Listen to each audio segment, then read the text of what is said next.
কারণ ১ ঘন্টা থাকে, ৬০ ঘন্টা থাকে না। কারো সময় করে ছোট বড় ছেলেরা হইতে পারে না, তার রাত্রে মার ঘুমাইতে পারে না। শুনলেন তো, ফেনী থেকে এই মুরব্বী বলছিলেন ওইখানে বিদ্যুৎ পরিস্থিতি কেমন।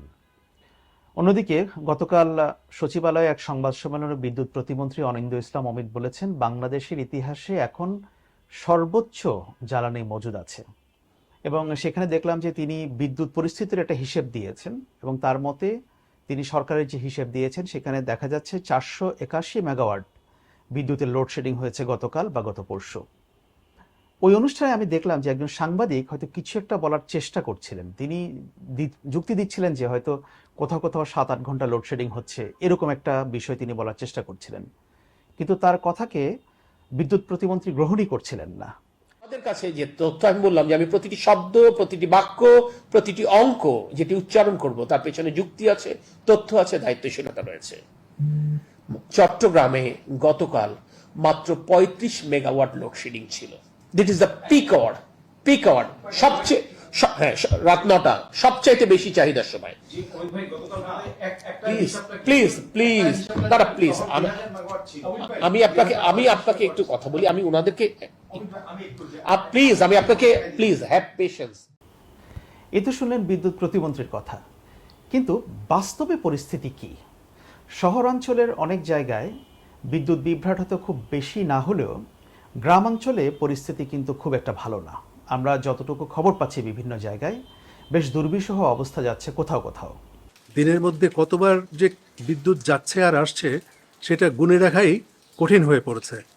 এক একবার বিদ্যুৎ গেলে সেটা 1 থেকে 1.5 ঘন্টা স্থায়ী হচ্ছে। বৈশাখ মাসের এই তীব্র গরমে কারেন্টের এই লুকোচুরি খেলাতে আসলে আমরা চরম ভোগান্তির মধ্যে আছি। প্রথমত বাচ্চারা স্কুলে যাচ্ছে, তাতে সিংহভাগ টাইমই কারেন্ট থাকতেছে না।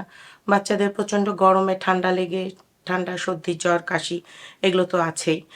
বাচ্চাদের স্কুলে অনুপস্থিতির হার বেড়ে যাচ্ছে। হ্যাঁ, কারেন্টের পরিস্থিতি আপনার 3-4 ঘন্টায় কারেন্ট গেলে একবার আসে না, আবার আসলেও আবার যারগই। দিনে 2 থেকে 3 বার কারেন্ট যায়। হ্যাঁ, কখনো আধা ঘন্টা, কখনো 1 ঘন্টা। সন্ধ্যা লাগলেই তো কারেন্ট যায়, নামাজ পড়তে পারি না গরমে, বাচ্চাদের লেখাপড়ার ডিস্টার্ব।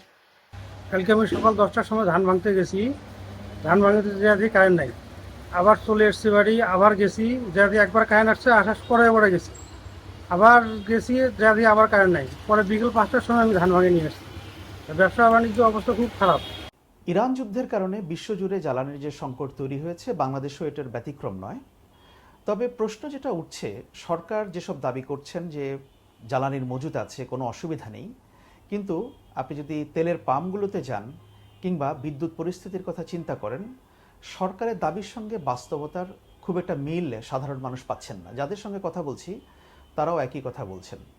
এবং ইরান যুদ্ধ যদি শেষ না হয় অতি দ্রুত, তাহলে বাংলাদেশের জ্বালানি সংকট একটা ভয়াবহ আকার ধারণ করবে, এটা ইঙ্গিত পাওয়া যায়। তবে আশার কথা হচ্ছে আজকে যেটা দেখা গেল, যুক্তরাষ্ট্র এবং ইরান সম্ভবত অতি দ্রুত একটা যুদ্ধবিরতি চুক্তিতে পৌঁছতে যাচ্ছে।